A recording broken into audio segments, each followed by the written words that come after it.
Hello friends, तो देखो तो आज हम स्टार्ट करेंगे उदाहरण 8.3। और 8.3 का सबसे पहले हम क्या करेंगे, क्वेश्चन देखते हैं। और क्वेश्चन में क्या बोला हुआ है, एल भुजा के किसी वर्ग के शीर्षों पर स्थित चार कणों के निकाय की स्थिति ऊर्जा ज्ञात कीजिए। तो पहले हम क्या करेंगे, चर्चा करेंगे किसके बारे में, कि स्थिति ऊर्जा क्या होती है। देखो थोड़ा बहुत हमने देखा था और थोड़ा आज पहले हम वापस एक बार रिवाइज करवा देंगे। और उसके बाद हम क्या करेंगे, स्टार्ट करेंगे कि स्थिति ऊर्जा होती क्या है, उसके लिए सूत्र क्या होता है। और फिर हम क्या करेंगे, क्वेश्चन पे आएंगे कि स्थिति ऊर्जा कैसे ज्ञात करते हैं। और देखो इसी के अंदर एक नया वर्ड भी आ रहा है, वर्ग के केंद्र पर विभव भी ज्ञात कीजिए। तो विभव ज्ञात करना है, तो उसके लिए भी हम क्या करेंगे, पहले एक क्वेश्चन देखेंगे, पहले विभव पढ़ेंगे, विभव समझेंगे, और उसके बाद हम क्या करेंगे, इस क्वेश्चन को सॉल्व करना स्टार्ट करेंगे। ठीक है, चलो तो हम आते हैं बोर्ड पे।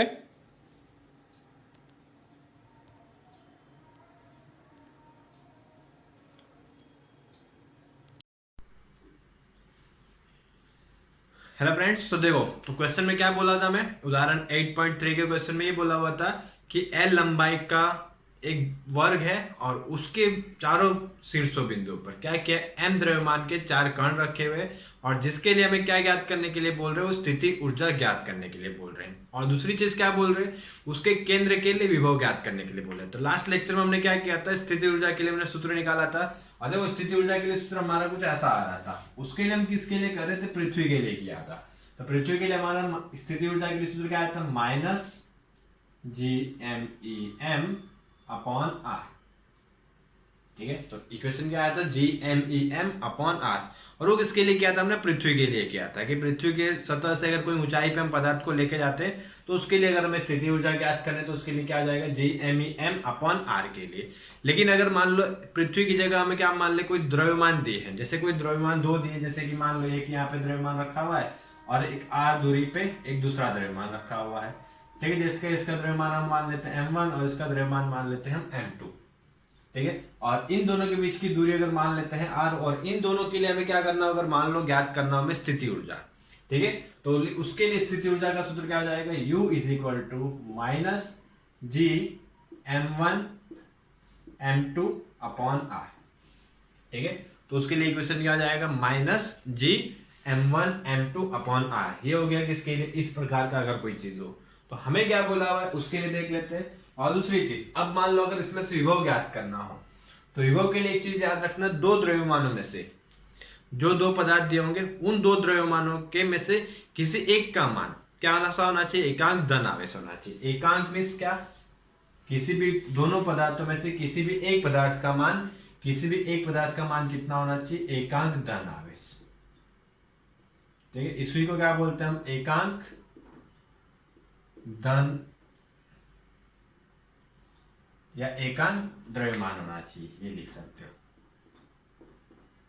ठीक है, ये चीज हो सकती है। देखो तो अगर विभव ज्ञात करना तो उसके लिए क्या होना चाहिए, दो पदार्थों में से किसी एक पदार्थ का द्रव्यमान कितना होना चाहिए, एकांक द्रव्यमान होना चाहिए। एकांक का मतलब क्या होता है, 1।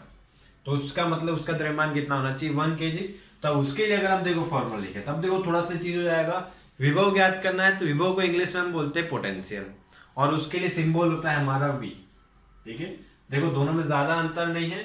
इसको अगर स्थिति ऊर्जा बोलते हैं तो उसको क्या बोलेंगे, विभव। और विभव के लिए फॉर्मूला क्या हो जाएगा, V। और V के लिए अगर हम देखेंगे तो क्या आएगा फॉर्मूला, माइनस G M1 तो रहेगा, दोनों के बीच की दूरी R है वो भी रहेगी, लेकिन M2 की जगह क्या लिखना है, 1। और 1 लिखो या ना लिखो कोई फर्क पड़ेगा नहीं। तो ये किसके लिए हो जाएगा, ये हमारा हो जाएगा विभव के लिए सूत्र।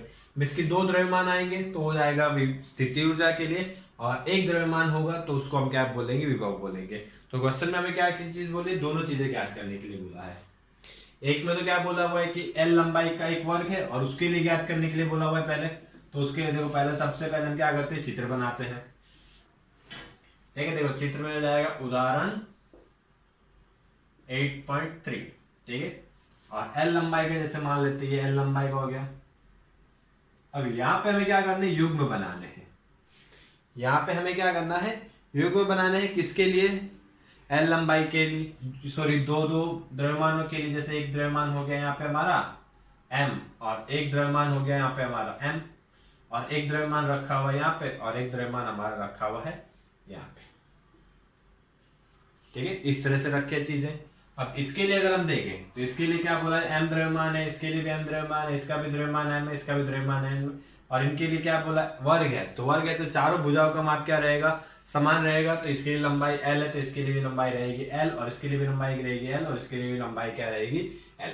ठीक है, इतनी चीज होगा। अब यहाँ पे देखो हमने फॉर्मूला क्या लिखा था स्थिति ऊर्जा के लिए, स्थिति ऊर्जा के लिए हमारा फॉर्मूला था U is equal to minus G M M upon R, m1 m2 upon r। Means की दो द्रव्यमान होने चाहिए, उनके बीच की दूरी होनी चाहिए। और ऐसा अगर यहाँ पे हम देखें तो ऐसा अगर जब यहाँ पे हम देखें तो यहाँ पे क्या कर रहे हैं, यहाँ पे युग्म बन रहे, और यहाँ पे ऐसे कितने युग्म बन रहे देखो, इन दोनों की एक स्थिति ऊर्जा होगी। ठीक है, जैसे इसको मैं नाम देता हूं, ये हो गया हमारा 1, ये हो गया हमारा 2, ये पॉइंट हो गया 3, और ये हो गया पॉइंट नंबर 4।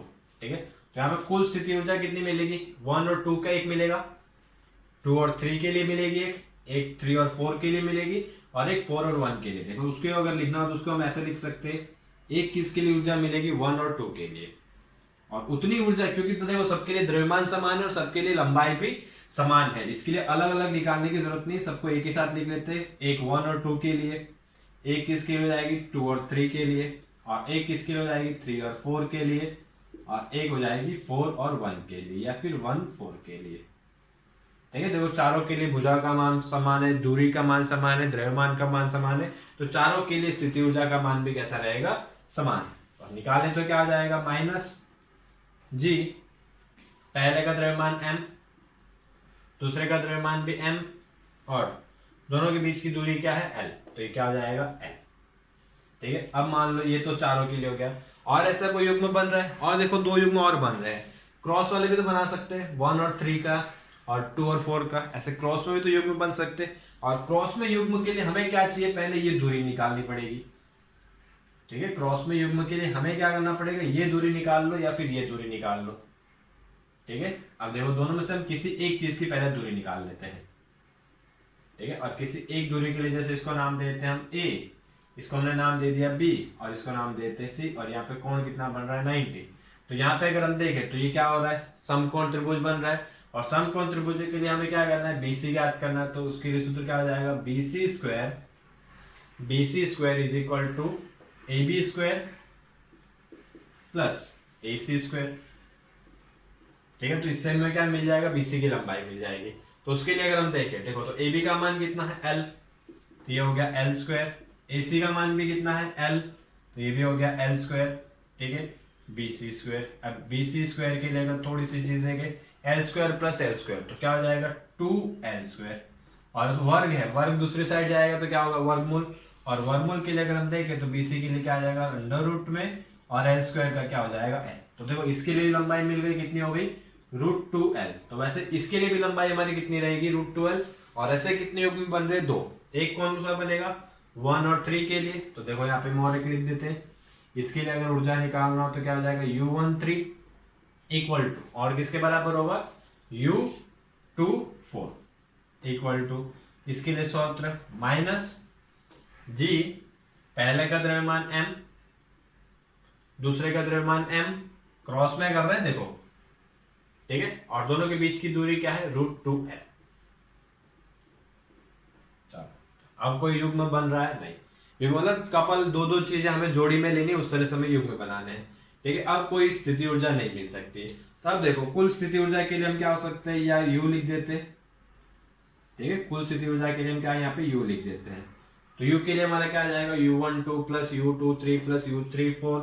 ठीक है, U41, ऐसे चार होंगे, तो चारों के लिए क्या आ जाएगा, एक के लिए हमारा कितना हो रहा है minus GM into M upon L। तो चार ऐसे होंगे 1 2 2 3 3 4 और 4 1, तो इसको 4 से गुणा कर दो, तो डायरेक्टली हमारा क्या आ जाएगा -4 GM into M upon L।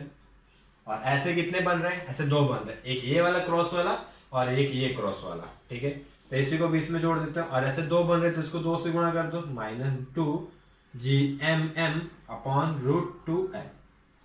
ठीक है, अब देखो इसमें से जो कॉमन निकल रहा है तो कॉमन निकालो, क्या कॉमन निकलेगा GMM अपॉन L कॉमन निकल रहा है, और एक माइनस भी कॉमन निकलेगा, तो माइनस, और 2 इधर 4 है तो एक 2 भी कॉमन निकल जाएगा। ठीक है, देखो तो यहां से हमारा हो जाएगा 2 GMM अपॉन L 2GMM/L, ठीक है। अब इसमें अगर देखें और ये इतना कॉमन निकल गया तो इधर क्या बचेगा 2 प्लस ये -2 आ गया, GM आ गया, M आ गया, L आ गया, तो इधर क्या बचा 1/√2। और देखो चाहो तो इसका मान और आगे निकाल सकते हो और यहां तक भी लिखोगे तो भी कोई दिक्कत नहीं है, तो भी चलेगा। और ये क्या मिल गया हमें स्थिति ऊर्जा के लिए, क्या हो जाएगा हमारा कुल स्थिति ऊर्जा के लिए सूत्र हो गया, ठीक है। तो फटाफट आराम से इसका एक बार स्क्रीनशॉट ले सकते हो, ठीक है। चलो अब देखो दूसरी चीज क्या बोली थी, केंद्र के लिए विभव ज्ञात करने के लिए बोला है, केंद्र के लिए विभव का मान ज्ञात करने के लिए बोला। और केंद्र के लिए अगर हमें विभव का मान ज्ञात करना हो, केंद्र के लिए अगर हमें विभव का मान ज्ञात करना तो उसके लिए मैंने एक चीज बताई, 2 में से 1 का द्रव्यमान क्या होना चाहिए 1 किलोग्राम। अब देखो केंद्र के लिए उन्होंने द्रव्यमान नहीं दिया है, मतलब इसका मान कितना होगा 1 किलोग्राम, ठीक है। और इसके लिए अगर हम निकालें, ठीक है, और इसके लिए निकाले देखो तब इसके लिए क्या हो जाएगा, इन दोनों के बीच में एक विभव मिलेगा, इन दोनों के लिए एक विभव मिलेगा, और इन दोनों की वजह से एक विभव मिलेगा, और इन दोनों के लिए एक विभव मिलेगा। और सबके लिए अगर देखें तो दूरियां लगभग समान है, द्रव्यमान सबका समान है, तो सबके लिए विभव क्या रहेगा समान रहेगा। तो वैसे अगर हम लिखे तो V1 और केंद्र वाले के लिए तो V1 V2 V3 और V4 इक्वल टू, सूत्र क्या बताया था -GM, दूसरे का मान कितना होगा 1। अब 1 तुम यहाँ पे लिखो या ना लिखो कोई फर्क नहीं पड़ेगा। और एक चीज देखा हमने, देखो हमें ये दूरी चाहिए, हमने अभी कुल दूरी ज्ञात की थी, कुल दूरी हमें मिल रही थी, यहाँ पे कुल दूरी हमने ये अभी निकाला था, और ये कुल दूरी कितनी आ रही थी √2L, ठीक है। कुल दूरी हमारी कितनी आ रही थी यहाँ पे, ये आ रही थी √2L, ठीक है। कुल दूरी आ रही थी √2L, उसी का आधा कर दो, तो उसी का आधा मतलब इसके लिए इसको R नाम दे दो, यहां से यहां तक की जो दूरी इसको R नाम दे दो। अब R को देखो यहां से हम अलग से निकाल लेते हैं, तो R के लिए क्या आ जाएगा इसी का √2L डिवाइड बाई 2, और 2 को हम क्या कर सकते हैं ऐसा भी लिख सकते हैं √2 इंटू √2, 2 को हम क्या लिख सकते हैं √2 इंटू √2, तो यहां से क्या हो जाएगा एक √2 कैंसिल, तो फाइनली हमारा बचेगा क्या L/√2, ठीक है। तो देखो दोनों के बीच में दूरी क्या बचेगी R। अब ऐसे कितने हैं 4 युग्म बन रहे हैं, पहले के और केंद्र के बीच में, दूसरे के और केंद्र के बीच में, तीसरे के और केंद्र के बीच में, और चौथे के और केंद्र के बीच में, ठीक है। तो ऐसे 4 बनेंगे, तो कुल विभव के लिए क्या करना पड़ेगा V1 plus V2 plus V3 plus V4, क्या हो जाएगा V1 plus V2 plus V3 plus V4। और अब देखो एक के लिए कितना हो रहा है -GM/R, तो 4 के लिए कितना हो जाएगा 4 से गुणा कर दो, तो कुल हमारा कितना हो जाएगा -4GM/R। R का मान रख दो, देखो R का मान हमने निकाला था कितना आया था L/√2, ठीक है। तो ये हो जाएगा -4GM और L/√2। और हर का हर कहाँ जाता है अंश में, हर का हर कहाँ जाता है अंश में, तो √2 कहाँ जाएगा ऊपर, तो हमारा फाइनल आंसर आएगा -4√2GM/L। देखो तो दोनों में लगभग ज्यादा कुछ अंतर नहीं आ रहा है, एक चीज का सिर्फ ध्यान रखना, यहाँ पे देखो M × M 2 द्रव्यमान आ रहे हैं, ठीक है, और इसमें सिर्फ एक द्रव्यमान है, क्यों, क्योंकि दूसरे द्रव्यमान का मान हमेशा क्या रहेगा 1 किलोग्राम। अब दे या ना दे, तुम्हें विभव अगर ज्ञात करने के लिए बोले तो ये चीज तुम्हें हमेशा याद रखनी है, तो दूसरे के लिए क्या होता है 1 रहेगा, दूसरे द्रव्यमान का मान हमेशा क्या रहता है 1 रहता है, ठीक है। और इसके बाद देखो इसके बाद हमारा आएगा प्लायन वेग, ठीक है, तो हम स्टार्ट करेंगे नेक्स्ट लेक्चर, ठीक है। तो आज के लिए इतना रखते हैं, और इसका आराम से तुम स्क्रीनशॉट ले सकते हो, ये हो जाएगा हमारा उदाहरण 8.3, ठीक है। आप देखो इसी में क्या करेंगे, अगर इसी को क्वेश्चन को अगर उनको बदलना हो तो क्या करेंगे, यहाँ पे तुम्हें मान दे देंगे कि यहाँ पे जैसे मान लो यहाँ पे 2 किलोग्राम रखा है, यहाँ पे 3 किलोग्राम रखे, यहाँ पे 4 किलोग्राम रखे, यहाँ पे 5 किलोग्राम, तो सबके लिए हमें क्या करना पड़ेगा, फिर हम ऐसे डायरेक्टली नहीं लिख सकते, फिर सबके लिए हमें अलग अलग स्थिति ऊर्जा निकालनी पड़ेगी, फिर से वैसे सबके लिए अलग अलग विभव निकालना पड़ेगा, और फिर हम क्या करेंगे सबके लिए डायरेक्टली निकाल के फिर सबका क्या करेंगे वहां पे योग करेंगे, ठीक है। देखो यहाँ पे मान नहीं दिया तो यहाँ पे सूत्र मिल रहा है हमें, देखो यहाँ पे भी सूत्र मिला, सूत्र की जगह क्या रख दोगे, अगर मान दिया होगा तो हम मान रख देंगे, तो हमें आंसर के स्वरूप में क्या मिलेगा कुछ ना कुछ मान मिलेगा, ठीक है। तो इतनी चीज़ याद रखना और इसके बाद हम नेक्स्ट स्टार्ट करेंगे, ठीक है। ओके, और कोई भी डाउट हो तो आप कमेंट कर सकते हो।